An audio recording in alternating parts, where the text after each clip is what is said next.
Hello guys, welcome to city Pathshala. आज मैं आपके लिए लेके आ गई हूँ पंचायती राज का, जो कि हरे राम पटेल का है। उसमें चैप्टर 2 में हम लोग पूरे अच्छे तरीके से थ्योरी को पढ़ेंगे। उसके बाद में जितना इसके ऑब्जेक्टिव बन सकते हैं जो कि बुक में दिया हुआ है उसको भी हम पढ़ेंगे। ठीक है, तो चलिए स्टार्ट करते हैं। सबसे पहला है, महात्मा गांधी ने क्या बोला था। ठीक है, पंचायती राज के बारे में। जब पंचायती राज स्थापित हो जाएगा तब लोकमत ऐसे ही अनेक काम करके दिखाएगा जो हिंसा कभी नहीं कर सकती। ठीक है, तो ये किसने कहा था? महात्मा गांधी ने कहा था। ठीक है, अब क्योंकि महात्मा गांधी हमेशा अहिंसा के सपोर्टर थे और हिंसा बिल्कुल नहीं पसंद करते थे, तो इनका जो कोट है वो हिंसा इसमें दिया हुआ है, तो आपको एनालिसिस करने में आसानी होगी। पंडित जवाहरलाल नेहरू ने क्या कहा था? यदि हमारी स्वाधीनता को जनता की आवाज़ की प्रतिध्वनि बनना है तो पंचायतों को जितनी अधिक शक्ति मिले जनता के लिए उतना ही अच्छा है। ठीक है, मतलब कि स्वाधीनता को जनता की आवाज़ की प्रतिध्वनि बनना है तो पंचायतों को अधिक से अधिक शक्ति देने की बात जवाहरलाल नेहरू ने कहा है। नेक्स्ट है, पंचायती राज व्यवस्था की ना पृष्ठभूमि देखते हैं। मतलब कि पहले के टाइम में कैसे कैसे था, किस तरीके से था, क्या पंचायती राज था कि नहीं, या फिर किस लेवल पे था और किस रूप में था। तो भारत में पंचायत या ग्राम कोई नई अवधारणा नहीं या कोई नई व्यवस्था नहीं है, बल्कि इसके प्रमाण वैदिक युग से मिलने शुरू हो जाते हैं। पंचायती राज संस्थान इंस्टीट्यूशन PRI भारत में ग्रामीण स्थानीय स्वशासन की एक प्रणाली है। वैदिक ग्रंथ में क्या दिया है? इन ग्रंथों में पंचायतन शब्द का उल्लेख किया है। मतलब कि वैदिक जो ग्रंथ थे उसमें पंचायतन शब्द का उल्लेख मिलता है।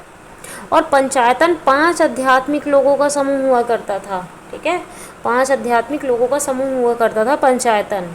और इसमें इन लोग को बहुत सारा ग्रुप भी था, उस ग्रुप में इन लोग डिस्कशन करते थे। जैसे सभा था, समिति था, विदत। ये 100 इकाइयों का उल्लेख ऋग्वेद में मिलता है। ठीक है, जो कि हमारा सबसे पुराना वेद है, ऋग्वेद में इसका उल्लेख मिलता है। सभा, समिति और विदत। पहले भी लोग इसी तरीके से ग्रुप बना के कुछ भी चीज़ में डिस्कशन करते थे और निर्णय निकालते थे। फिर उसके बाद में आता है धर्म ग्रंथ।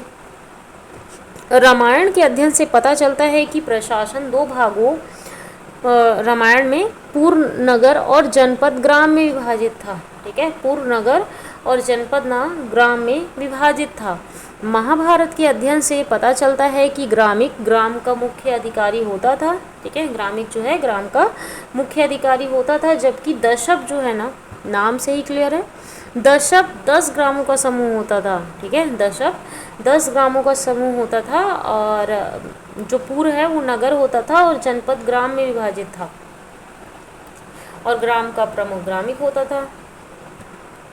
नेक्स्ट है मौर्यकाल। ठीक है, मौर्यकाल के टाइम में कौटिल्य के अर्थशास्त्र के अनुसार नगर को पुर कहा जाता था। ठीक है, जो कि 384 समथिंग में था मौर्यकाल। तो नगर को पुर कहा जाता था और इसका प्रमुख नागरिक होता था। ठीक है, इसका प्रमुख कौन होता था? नागरिक होता था। ठीक है, नगर को पुर कहा जाता था और नगर के प्रमुख को नागरिक कहा जाता था। गुप्त काल में क्या था व्यवस्था? अब देखो, मौर्य काल और गुप्त काल में बहुत डिफरेंस है। मौर्य काल 300-400 AD में चला है और गुप्त काल BC में चला है, 500, 400, 600।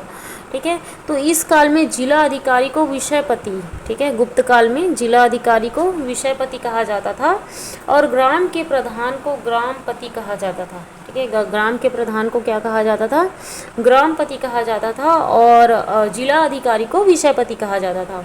सल्तनत काल में अगर देखें तो दिल्ली के सुल्तानों ने अपने राज्य को प्रांतों में विभाजित किया था।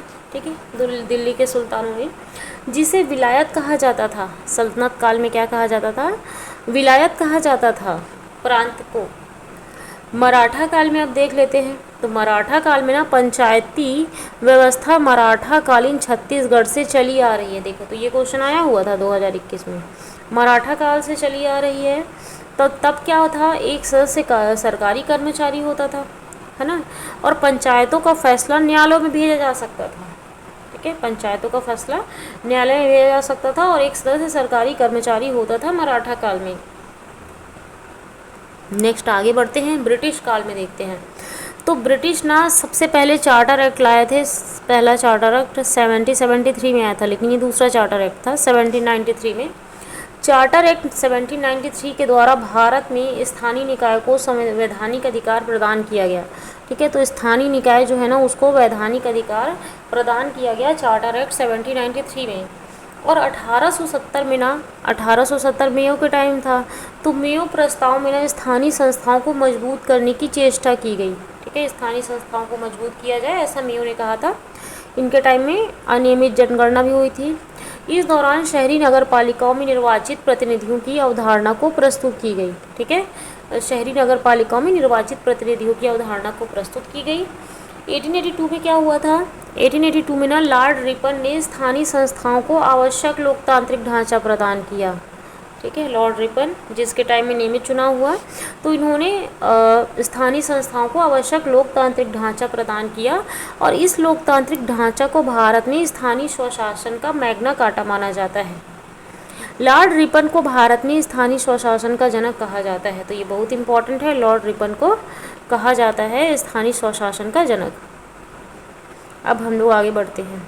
भारत में पंचायत का विकास या 73वां संशोधन अधिनियम व्यवस्था से पूर्व पंचायती राज किस टाइप का था। ठीक है, तो किस तरीके से विकास हुआ, तो भारत में पंचायती राज शब्द का अभिप्राय ना ग्रामीण स्थानीय स्वशासन पद्धति से है।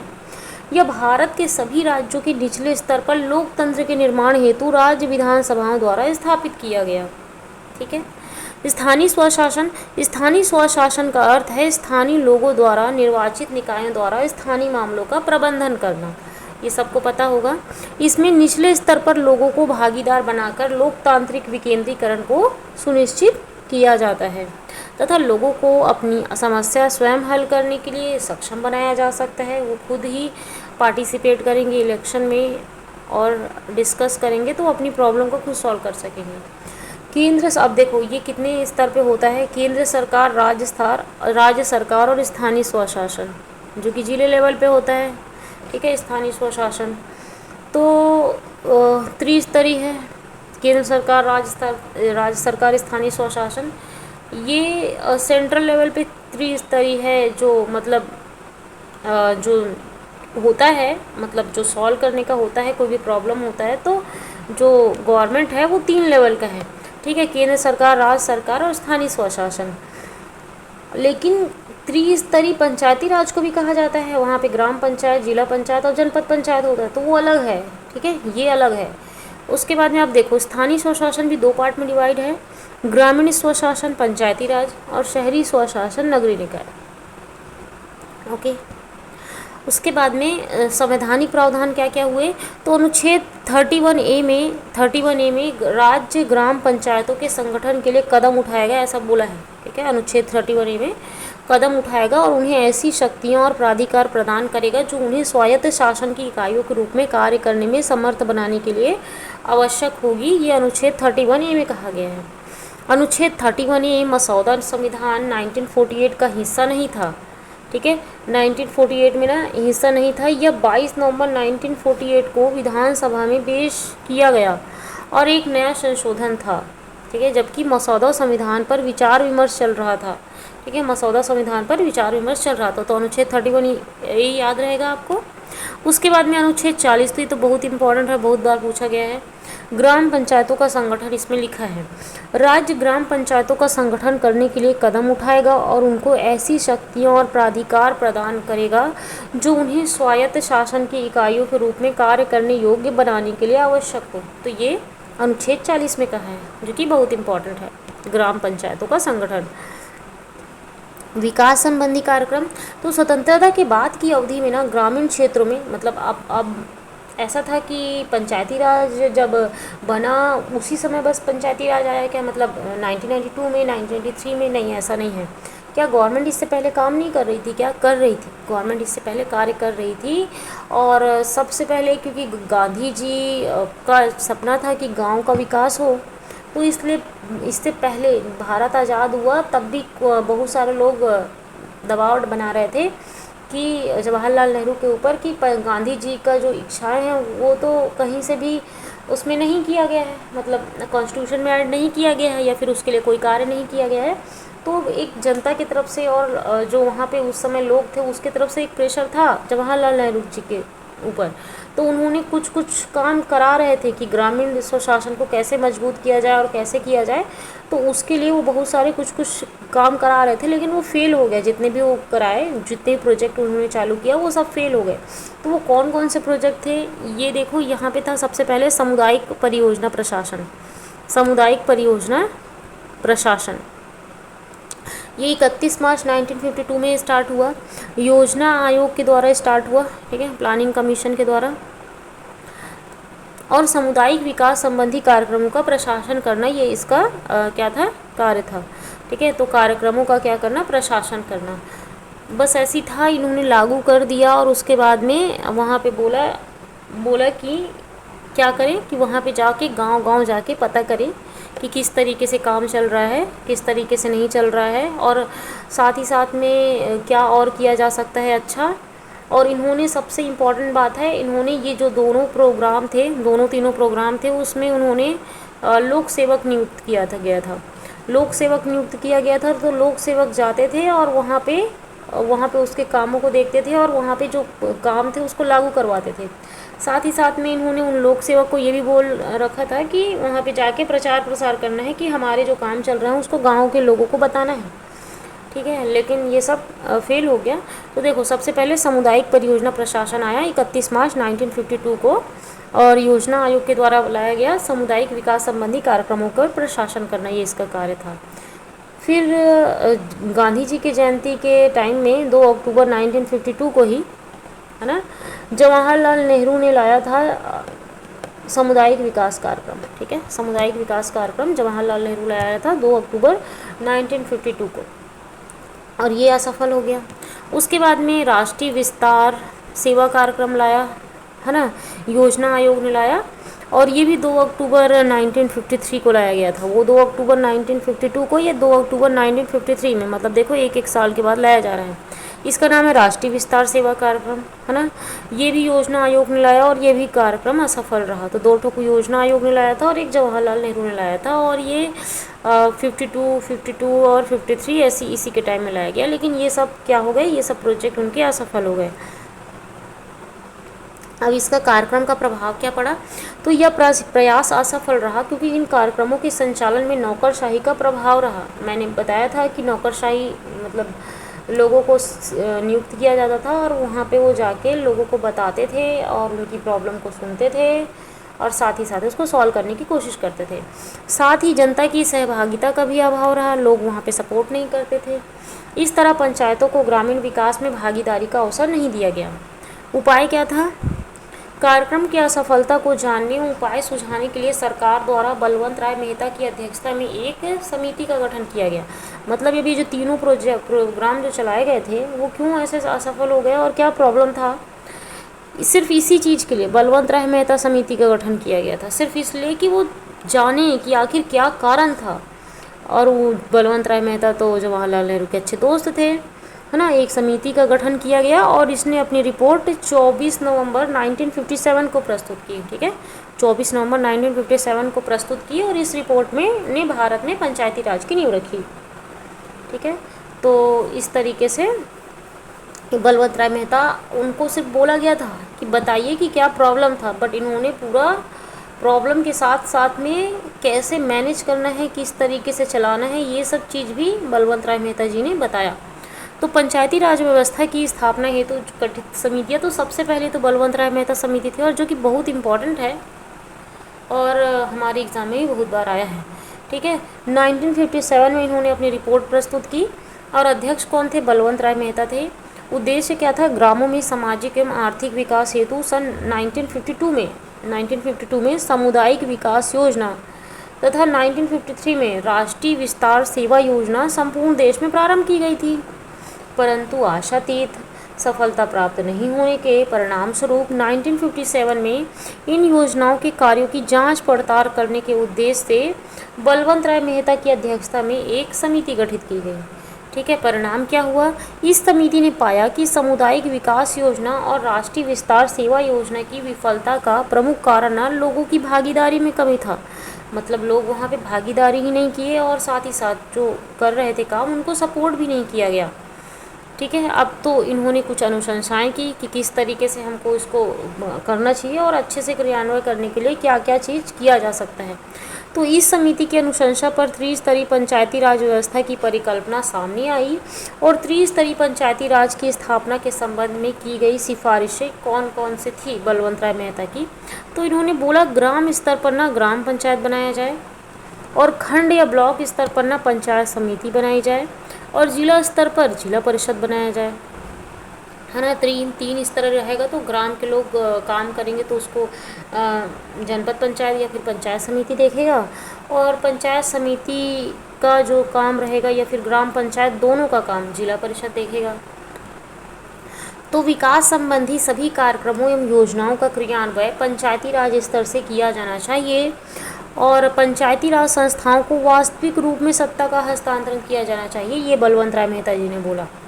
इस व्यवस्था को इस रूप में लागू किया जाना चाहिए ताकि भविष्य में उत्तरदायित्व एवं सत्ता का विकेंद्रीकरण किया जा सके।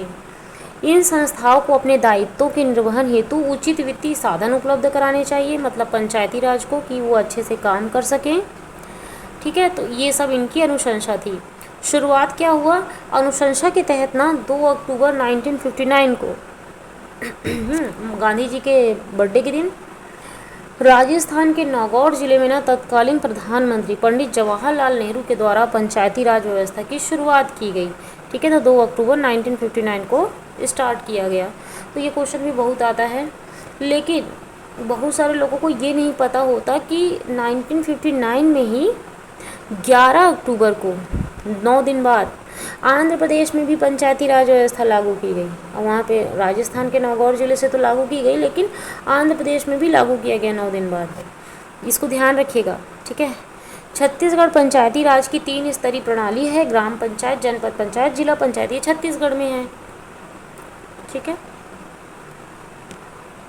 समिति बनी। ठीक है, BR राव समिति बनी और बलवंत राय मेहता समिति के बाद में ये पंचायत सांख्यिकी के यांत्रिकरण पर गठित समिति थी। याद रखिएगा, यांत्रिकरण पर गठित समिति थी।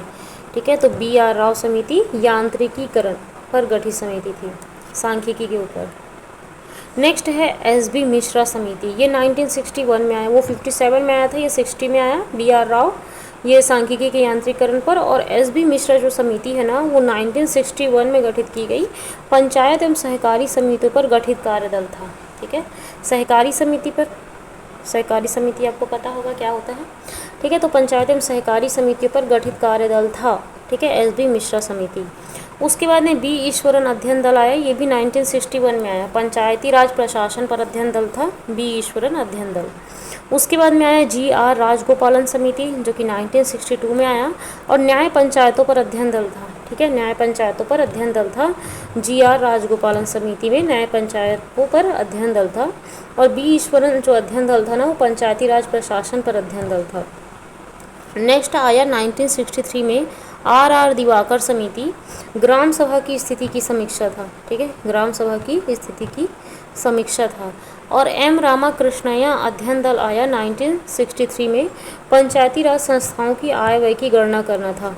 ठीक है, M रामाकृष्णय्या अध्ययन दल में आय व्यय की गणना करना था, कृष्णय्या आय व्यय की, दिवाकर ठीक है स्थिति की समीक्षा है ना 63, GR राजगोपालन न्याय पंचायतों पर अध्ययन दल, B ईश्वरन अध्ययन दल 1961। ठीक है, ये पंचायती राज प्रशासन पर अध्ययन दल था, नाम है अध्ययन दल, तो ये भी अध्ययन ही कर रहा था। ठीक है, तो पंचायती राज प्रशासन पर अध्ययन दल था। और SB मिश्रा जो समिति है ना सहकारी समितियों पर, पंचायत एवं सहकारी समितियों पर गठित कार्यदल था। मिश्रा दो चीज़ है तो मिश्रा मिक्स हो गया था, सहकारी और पंचायत पर दोनों चीज़ में था, तो ऐसे याद रखिएगा। और BR राव समिति जो है ना वो सांख्यिकी और यांत्रिकीकरण पर गठित समिति थी। ठीक है, तो चलिए आगे बढ़ते हैं। नेक्स्ट आता है K संथानम समिति। ये इम्पॉर्टेंट है ना। तो के संथानम समिति 1963 में आया था और पंचायती राज संस्थाओं को वित्तीय प्रावधान एवं स्थिति की समीक्षा इन्होंने किया था। ठीक है, पंचायती राज संस्थाओं की इन्होंने बोला था कि वित्तीय प्रावधान होना चाहिए और उसकी स्थिति की समीक्षा भी होनी चाहिए, ये के संथानम ने कहा था। उसके बाद में के संथानम 1965 को भी आया, जस्ट 2 साल बाद। 2 साल बाद ना इन्होंने कहा कि पंचायती राज संस्थाओं को के निर्वाचन की रूपरेखा संबंधी अध्ययन इन्होंने बताया था कि उसकी निर्वाचन जो होता है ना, इलेक्शन होता है, उसकी रूपरेखा कैसी होगी, ये के संथानम ने बताया था, है ना। और साथ ही साथ में इन्होंने वित्तीय प्रावधान और स्थिति की समीक्षा भी बताया था। फिर उसके बाद में आता है आर के खन्ना अध्ययन दल, ये 1965 में बना था। खन्ना अध्ययन दल पंचायती राज संस्थाओं को लेखा एवं अंकेक्षण था, इन्होंने बोला कि लेखा और अंकेक्षण कैसे मैनेज करके रखते हैं, तो ये आर के खन्ना अध्ययन दल ने बनाया, जो कि 1965 में आया था। जी आर रामचंद्रन समिति जो है ना 1966 में आया था, रामचंद्रन समिति 66 में, और इन्होंने बताया पंचायती राज प्रशिक्षण केंद्रों पर गठित समिति। ठीक है, तो प्रशिक्षण केंद्रों पर ना गठित समिति ना ये रामचंद्रन समिति था। और आर के खन्ना अध्ययन दल था ना, वो पंचायती राज संस्थाओं के लेखा एवं अंकेक्षण था। फिर उसके आगे आता है वी रामनाथन अध्ययन दल। वी रामनाथन अध्ययन दल जो है ना वो 1969 में आया था और इसमें मूलभूत सुधार उपायों के कार्यान्वयन में सामुदायिक विकास एजेंसी तथा पंचायती राज संस्थाओं की संलग्नता ये इन्होंने बताया था। उसके बाद में एम रामाकृष्णैया अध्ययन दल। ठीक है, तो रामाकृष्णैया अध्ययन दल में इन्होंने क्या बोला था, सामुदायिक विकास एवं पंचायती राज पर 5वीं पंचवर्षीय अनुशंसा पर गठित कार्यदल था एम रामाकृष्णैया अध्ययन दल में। ठीक है, उसके बाद में दया चौबे समिति आई। दया चौबे समिति जो कि 1976 में आया और सामुदायिक विकास एवं पंचायती राज पर ये गठित समिति थी। ठीक है, सामुदायिक विकास और पंचायती राज पर। फिर सबसे ज़्यादा इम्पोर्टेंट मतलब सेकंड मोस्ट इम्पॉर्टेंट आता है अशोक मेहता समिति 1977, डेट ईयर बहुत इम्पॉर्टेंट है। अशोक मेहता थे, है ना। इसका उद्देश्य क्या था, दिसंबर 1977 में जनता पार्टी सरकार ने अशोक मेहता की अध्यक्षता में, क्योंकि इंदिरा गांधी की सरकार गिर चुकी थी, तो जनता पार्टी सरकार ने अशोक मेहता की अध्यक्षता में पंचायती राज पद्धति को पुनर्जीवित एवं मजबूत करने की हेतु ये गठित किया गया अशोक मेहता समिति। इन्होंने क्या अनुशंसाएं की अशोक मेहता समिति ने, तो इन्होंने बोला द्विस्तरीय पंचायती राज की व्यवस्था की जाए, जिसमें जिला स्तर पर जिला परिषद तथा इसके नीचे मतलब जिला स्तर पर जिला परिषद हो और इसके अगर नीचे है ना तो ग्राम पंचायत। तो देखो नीचे ना 15,000 से 20,000 तक की जनसंख्या वाले ग्राम समूह के लिए मंडल पंचायत की स्थापना की जाए। ठीक है, मंडल पंचायत की स्थापना किया जाए और जिला परिषद को मजबूती प्रदान किया जाए, जो ऊपर वाला स्तर है उसको मजबूती प्रदान किया जाए तथा जिला स्तर पर योजना हेतु जिला परिषद को उत्तरदायी बनाया जाए। इन स्थानों की निर्वाचन की व्यवस्था राज्य के मुख्य निर्वाचन अधिकारी, मुख्य निर्वाचन आयुक्त की सलाह से की जाए। मतलब इलेक्शन जो होता है पंचायतों में वो मुख्य निर्वाचन आयुक्त किया जाए, राज्य का मतलब स्टेट का जो इलेक्शन कमीशन है वो निर्वाचन कराए। न्याय पंचायत नामक एक अलग संस्था गठित की जाए। ठीक है, न्याय पंचायत नामक एक अलग संस्था गठित की जाए जिसकी अध्यक्षता एक योग्य न्यायाधीश के द्वारा किया जाए। ठीक है, योग्य न्यायाधीश के द्वारा एक न्याय पंचायत की संस्था गठित की जाए, उसका अध्यक्षता योग्य न्यायाधीश करे। इन संस्थाओं की राजनीति पर निर्भरता में कमी की जाए। ठीक है, मतलब कि स्टेट का जो पैसा है उस पर निर्भरता में कम की जाए और उनको खुद थोड़ा सा इन्हें करारोपण के अधिकार प्रदान किए जाएं। जैसे अभी काम हो रहा है उसी तरीके से पंचायती राज मतलब ग्राम पंचायत करारोपण करती है एवं विकास कार्य जिला परिषद को हस्तांतरित किया जाए और जो विकास का कार्य है ना वो जिला परिषद को दिया जाए। पंचायती राज संस्थाओं के निर्वाचन में राजनीतिक दलों की खुली सहभागिता हो। ठीक है, इलेक्शन में ना जो राजनीतिक दल है ना उसकी खुली सहभागिता हो, मतलब कोई भी जो दल है वो आके पार्टिसिपेट कर सके और इलेक्शन लड़ सके। अर्थात राजनीतिक दलों को खुले तौर पर अपने चुनाव चिन्हों के आधार पर भाग लेने की स्वीकृति दी जाए, जैसे अभी हो रहा है उसी तरीके से। परिणाम क्या हुआ, इन्होंने द्विस्तरीय पंचायत की सिफारिश की, ये आपको ध्यान रखना है, ग्राम पंचायत और जिला परिषद। उसके बाद में जिस राज्य में 20 लाख से कम जनसंख्या है, ठीक है 20 लाख से कम जनसंख्या है, ऐसे गांव में मध्य स्तर नहीं होने के कारण ग्राम पंचायत एवं जिला परिषद का प्रावधान किया गया। ठीक है, मतलब जनसंख्या एकदम ज़्यादा नहीं है तो त्रिस्तरीय रखने की ज़्यादा ज़रूरत नहीं है, तो यहाँ पे द्विस्तरीय ही रखा गया। ठीक है, कौन कौन सा ऐसा एरिया था? गोवा, मणिपुर और सिक्किम में। यहाँ पे पॉपुलेशन बहुत कम है, वैसे गोवा में तो इतना कम नहीं है, लेकिन गोवा बहुत छोटा जगह है। तो गोवा, मणिपुर और सिक्किम में ना बीच का वाला, मतलब जैसे हमारे में जनपद पंचायत है वो नहीं है। ठीक है, जनपद पंचायत नहीं है, और गोवा, मणिपुर, सिक्किम में सिर्फ द्विस्तरीय पंचायती राज है। मतलब अशोक मेहता जैसे ने सिफारिश की थी उसी के अकॉर्डिंग यहाँ पे लागू है। ठीक है, गोवा, मणिपुर, सिक्किम ये बहुत इंपॉर्टेंट हो जाता है, याद रखिएगा। और जो चीज़ आपको लगता है कि इम्पॉर्टेंट है और मैं जो बताती हूँ उसको ना लिख के रख लिया करो, और जो लगता है मैं भूल सकता हूँ तो उसको लिख के रख लिया करो, तो बाद में क्या होगा कि आप उसको रिवाइज़ कर पाएंगे। नेक्स्ट है, जनता पार्टी सरकार के भंग होने के कारण इस समिति की सिफारिशों पर उचित कार्यवाही नहीं हो पाया। मतलब कि जो अशोक मेहता समिति है वो लागू नहीं हो पाया क्योंकि जनता पार्टी सरकार 2 साल बाद भंग हो गई थी। फिर भी इस समिति की सिफारिश को 3 राज्य पे लागू किया गया। अशोक मेहता समिति कर्नाटक, पश्चिम बंगाल और आंध्र प्रदेश। ठीक है, कर्नाटक, पश्चिम बंगाल और आंध्र प्रदेश में लागू किया गया। और गोवा, मणिपुर और सिक्किम में क्या है, अभी भी द्विस्तरीय पंचायती राज है। नेक्स्ट है, अब ये ख़त्म हो गया अशोक मेहता समिति। अब आता है दांतेवाला समिति। दांतेवाला, देखो दांते में ऊपर बिंदु लगा हुआ है और खंड में भी ऊपर बिंदु लगा हुआ है, तो इस तरीके से याद रखिएगा। दांतेवाला समिति ने जो कि 1978 में आया था, उन्होंने खंड स्तर पर नियोजन बोला था। क्या बोला था? खंड स्तर पर नियोजन बोला था। उसके बाद में आता है हनुमंतराव समिति। 1984 में आया हनुमंतराव समिति, और इन्होंने जिला स्तर पर नियोजन बोला था। क्या बोला था? जिला स्तर पर नियोजन बोला था। हनुमंतराव समिति ने कहा था जिला स्तर पर नियोजन। आगे बढ़ते हैं। उसके बाद में नेक्स्ट इम्पॉर्टेंट समिति आती है GV.K. राव समिति। GV.K. राव समिति। ठीक है, तो GV.K. राव समिति ना सबसे पहले तो इम्पॉर्टेंट है इसका ईयर, कौन से ईयर में आया था? 1985 में आया था, और अध्यक्ष ना GV.K. राव थे। और उद्देश्य क्या था? 1985 में ग्रामीण विकास और गरीबी कम करने के उपयुक्त ढांचे के निर्माण हेतु योजना के लिए योजना आयोग के परामर्श पर GV की रिपोर्ट तैयार की गई। और 1985 में बना था ये। और अनुशंसाएं इसमें क्या थी? GV.K. राव ने क्या अनुशंसा की थी? इन्होंने नियमित चुनाव के लिए कानून पर बल दिया।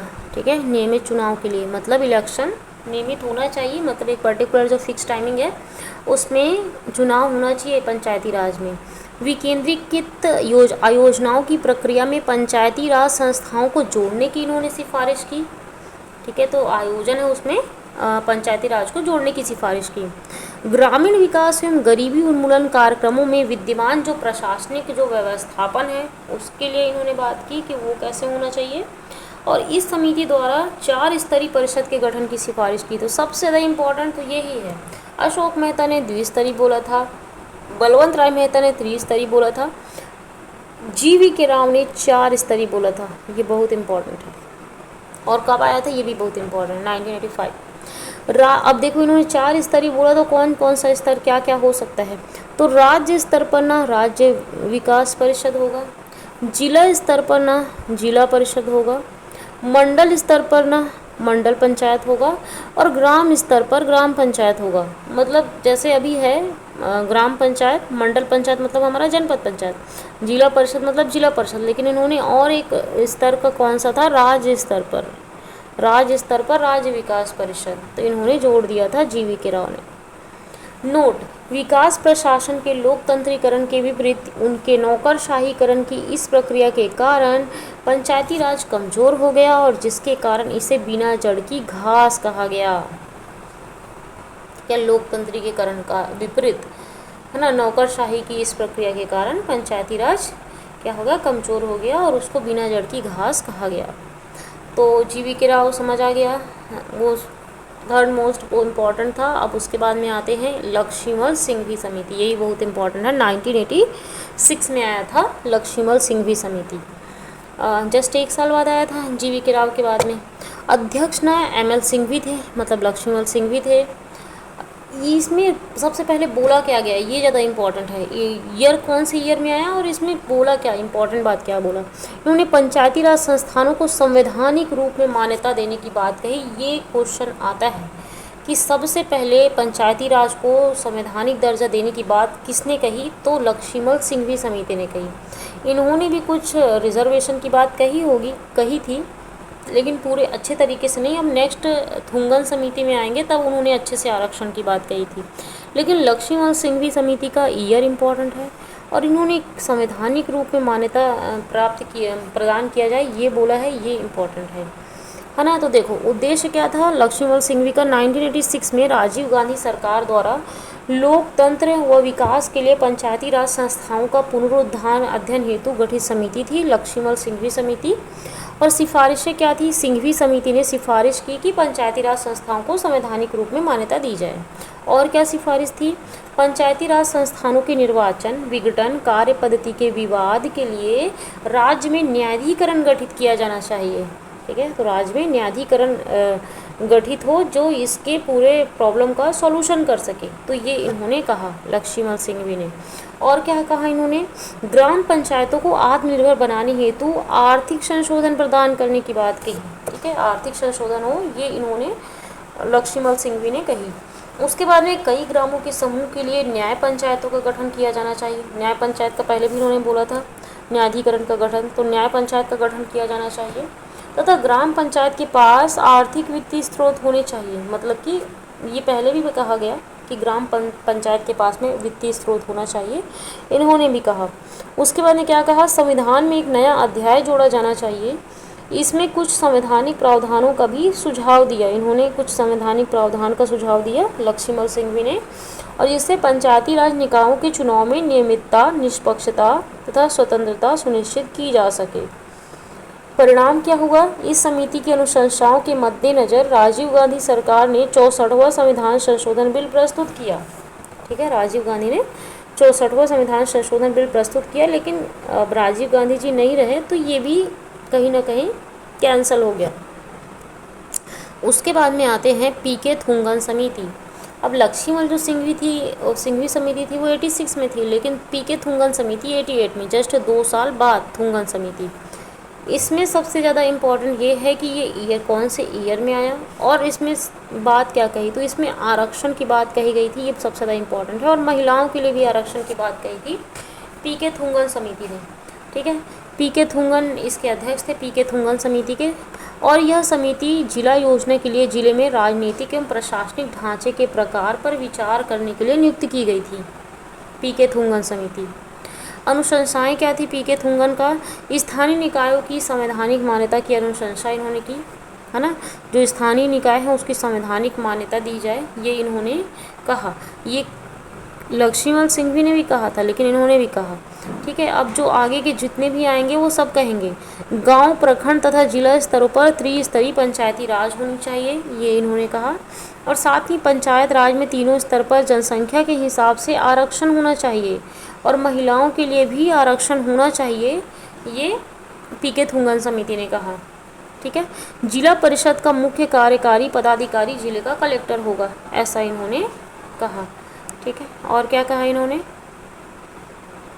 जिलों में विकास तथा नियोजन का जिला केंद्र जिला परिषद को बनाया जाए और इस प्रकार पंचायती राज व्यवस्था में यह सर्वाधिक प्रभावी स्तर होना चाहिए, है ना, जिला स्तर। जिला कलेक्टर को जिला परिषद का सर्वोच्च कार्यकारी होना चाहिए, ये ऐसा इन्होंने कहा था थुंगन ने। और पंचायती राज संस्थानों की अवधि 5 वर्ष होनी चाहिए, है ना, ऐसा ही है, 5 वर्ष ही है अभी। और 6 महीने से अधिक इनको स्थगित नहीं रखा जाना चाहिए, मतलब 6 महीने से अधिक की पंचायती राज को स्थगित नहीं रखना चाहिए, चुनाव होना चाहिए। इसने राज्यों में राज्य वित्त आयोग स्थापित करने की सिफारिश की, अभी भी है वित्त आयोग आई में। ठीक है, तो राज्यों में राज्य वित्त आयोग स्थापित करने की सिफारिश की, जो पंचायती राज संस्थानों को वित्तीय संसाधन विकेंद्रित करने का आधार निर्धारित कर सके। ओके, इस तरीके से पीके थुंगन समिति जो कि 1988 में आया, और इन्होंने आरक्षण पे बात कही महिलाओं के लिए भी, तो ये इम्पॉर्टेंट हो जाता है। नेक्स्ट है गॉडगिल समिति। गॉडगिल समिति, ये अगर बड़ी समिति में देखें तो ये लास्ट समिति थी गॉडगिल, है ना। ये भी 1988 में आई, थुंगन भी 1988 में आई थी और ये भी 1988 में आई। ठीक है, इसमें ना जो गॉडगिल के जो अध्यक्ष थे ना वीएन गॉडगिल थे, और उद्देश्य क्या था, पंचायती राज संस्थानों को प्रभावशाली कैसे बनाया जाए, ये इसका उद्देश्य था। अनुशंसाएं क्या थी, स्थानीय निकायों की संवैधानिक मान्यता की अनुशंसा इन्होंने की। गांव प्रखंड एवं जिला स्तरों पर त्रिस्तरीय पंचायती राज व्यवस्था का गठन किया जाए, ये गॉडगिल समिति ने कहा।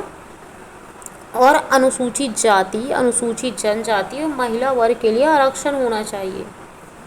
ठीक है, अनुसूचित जाति, अनुसूचित जनजाति और महिला वर्ग के लिए आरक्षण होना चाहिए, ये पीके थुंगन ने भी कहा था, गॉडगिल ने भी कहा था। यहाँ पे भी त्रिस्तरीय पंचायती राज बोला गया था, वहाँ पे भी बोला गया था, और यहाँ पे भी संवैधानिक मान्यता बोला गया था, वहाँ पे भी संवैधानिक मान्यता लक्ष्मीमल सिंघवी समिति में बोल दिया गया था। ठीक है, फिर उसके अंदर राज्य वित्त आयोग की स्थापना होनी चाहिए, ये भी पहले बोल चुका गया है। और पंचायतों में चुनाव संपन्न कराने के लिए राज्य निर्वाचन होना चाहिए, ये भी पहले बोल चुका है।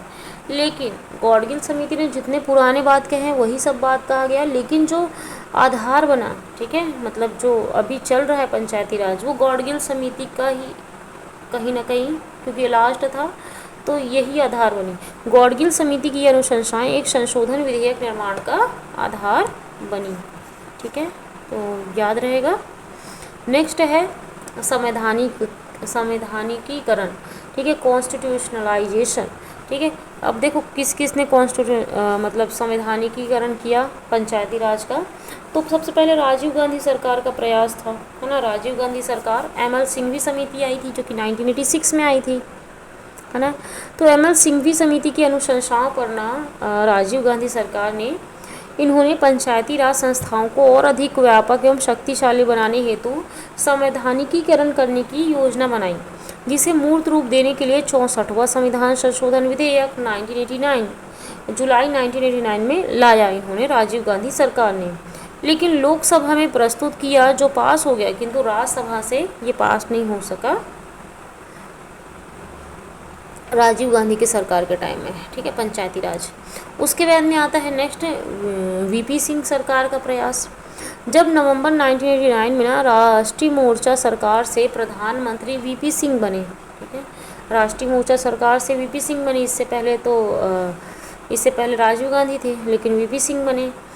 तो क्या हुआ कि पंचायती राज संस्थानों को मजबूत बनाने के लिए जून 1999 में राज्यों के मुख्यमंत्रियों का 2 दिन तक सम्मेलन चलाया। मुख्यमंत्री लोग बैठे और ये सब डिस्कशन हुआ, जिसमें एक नए संविधान संशोधन विधेयक को पेश करने की मंजूरी दी गई, जो सितंबर 1990 में लोकसभा में प्रस्तुत हुआ, किंतु सरकार गिर गई, वीपी सिंह की सरकार गिर गई। डिस्कशन हुआ, बिल प्रस्तुत हुआ, लेकिन सरकार गिर गई, तो ये प्रयास भी विफल रहा। उसके बाद नेक्स्ट जो गवर्नमेंट आएगी वो भी यही चाहेगी कि पंचायती राज सब चाह रहे हैं तो वो भी लाएंगी, है ना। तो पीवी नरसिम्हा राव सरकार का प्रयास क्या था, सितंबर 1991 में लोकसभा चुनाव में कांग्रेस सरकार बहुमत से आई, है ना। पीवी नरसिम्हा राव और बहुमत से आई, इसका मतलब अभी सरकार नहीं गिरेगी।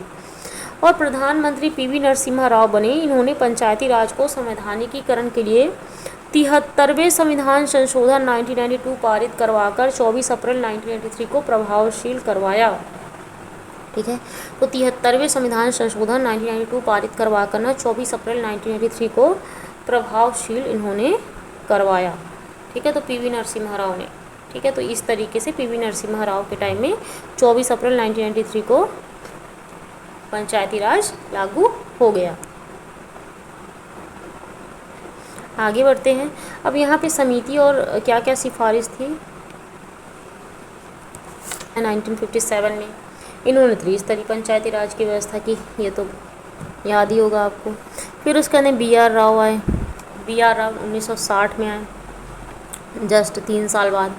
इन्होंने सांख्यिकी यांत्रिकरण पर समिति, इन्होंने ये बताया कि सांख्यिकी यांत्रिकरण हो पंचायती राज का। फिर एस.बी. मिश्रा आए जो कि 1961 में आए, और इन्होंने सहकारी समितियों पर गठित कार्य इन्होंने बताया था, है ना। फिर उसके अंदर बी. ईश्वरन अध्ययन दल आए जो कि 1961 में आया, और इन्होंने प्रशासन पर अध्ययन बताया था। क्या बताया था? प्रशासन पर अध्ययन बी. ईश्वरन अध्ययन दल ने बोला था, सिफारिशें की थी। फिर उसके बाद में GR राजगोपालन आए, समिति बना 1962 में। इन्होंने क्या सिफारिशें की थी? न्याय पंचायत बने, है ना। राजगोपालन ने क्या बोला था? न्याय पंचायत बनी। फिर RR दिवाकर समिति बनी जो कि 1963 में बनी, और इन्होंने ग्राम सभा की समीक्षा की। ठीक है, तो क्या सिफारिश की इन्होंने? ग्राम सभा की समीक्षा की दिवाकर समिति ने।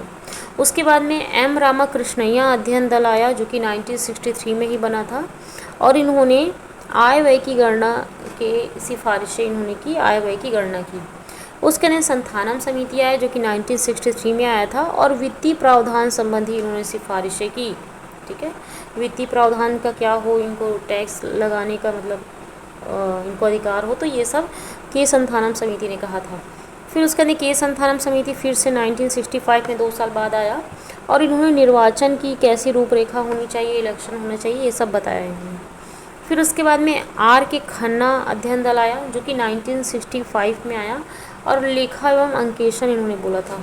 खन्ना अध्ययन दल ना 1965 में इन्होंने लेखा एवं अंकेशन बोला था। G रामचंद्रन जो समिति था ना, वो 1966 में आया, G रामचंद्रन समिति, और इन्होंने भी प्रशिक्षण केंद्र बोला था, सिफारिशें इन्होंने की थी रामचंद्रन समिति ने। और उसके बाद में आता है नेक्स्ट V रामनाथन अध्ययन दल। ठीक है, V रामनाथन अध्ययन दल ने जो कि 1969 में आया था, और इन्होंने सामुदायिक विकास एजेंसी के ऊपर बात की थी कि सामुदायिक विकास एजेंसी बनना चाहिए।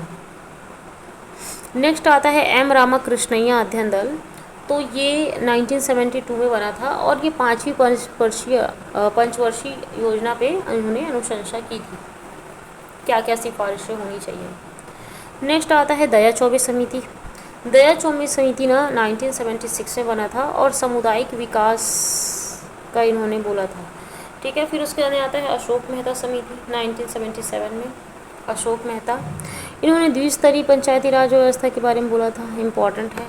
फिर दांतेवाला समिति आया था 78 में, इन्होंने खंड स्तर पर नियोजन बोला था, मैंने बताया था, ऊपर चंद्र बिंदु मतलब बिंदु लगा हुआ है दोनों में। फिर उसके बाद हनुमंत राव समिति आया 1984 में, और इन्होंने जिला स्तर पर नियोजन बोला था। क्या बोला था? जिला स्तर पर नियोजन बोला था। फिर उसके बाद GVK राव समिति आया 1985 में, इन्होंने नियमित चुनाव बोला था, और 4 स्तरीय पंचायती राज का इन्होंने सुझाव दिया था। लक्ष्मीमल सिंघवी समिति आया, है ना। लक्ष्मीमल सिंघवी समिति ने सबसे पहली बार बोला था 86 में आया था, जो कि इन्होंने बोला था कि पंचायती राज को संवैधानिक मान्यता मिलनी चाहिए, है ना। फिर उसके बाद यहाँ PK थुंगन समिति आया। थुंगन समिति 88 में आया था, PK थुंगन लेके आए थे, और इन्होंने क्या बोला था? राजनीतिक और प्रशासनिक ढांचे पे बात कही थी, और साथ ही साथ में इन्होंने क्या कहा था? आरक्षण होना चाहिए। उसके बाद में गौड़गिल समिति इन्होंने भी आरक्षण बोला था, और गौड़गिल ने भी आरक्षण बोला था।